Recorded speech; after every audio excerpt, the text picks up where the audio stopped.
Oleh rem moya la zoram mangai tu ti la hi rem moya hos phailen kuami chumi pho chu le a nalkati em maya youtube ka upload a maro chu i copyright men ti saka wangin le keima upload mai ni dangin lo upload awangin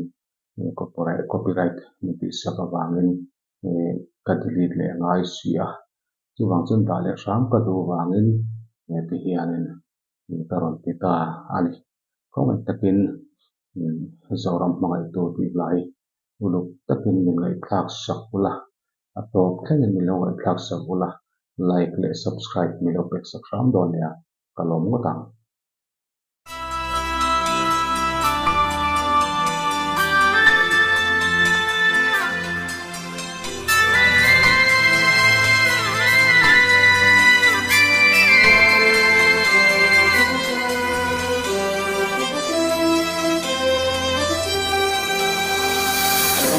siam hian don chiang e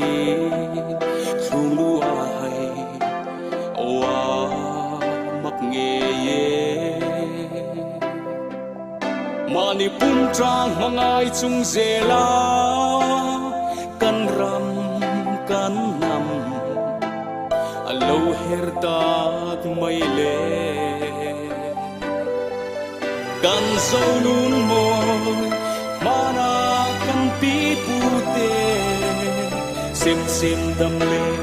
ai pi thi đi nan lâu lên china mà sẽ tu na kan ram ren hi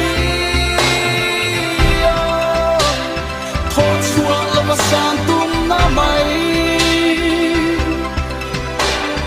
then khắc ulung ya ram chena then khắc ten dei ton na mai lo chu mi sha kho ke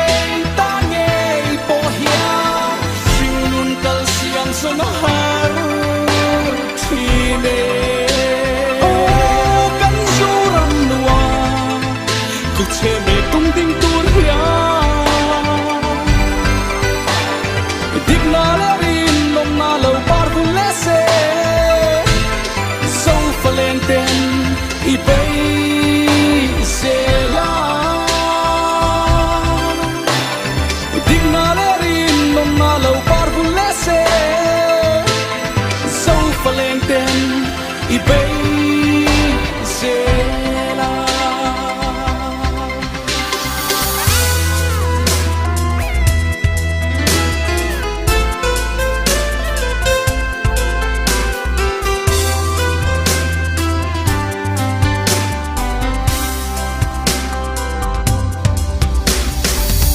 valente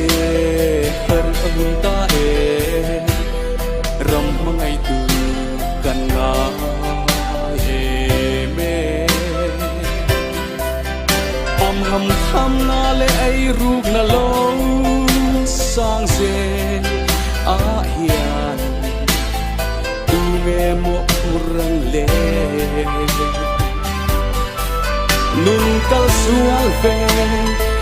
lâu na tu re nga dang lam ve ngai lo chung khoanu ring tu nam kan ni si a pa se tu na kan ram reng hi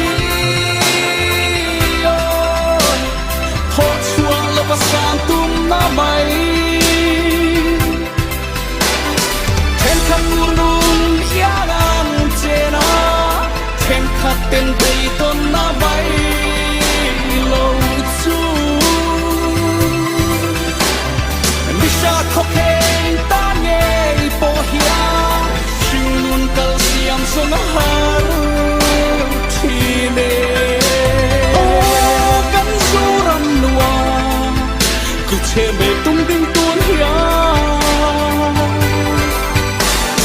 din na la rin nom na lo par bu le se so valenten i bei se la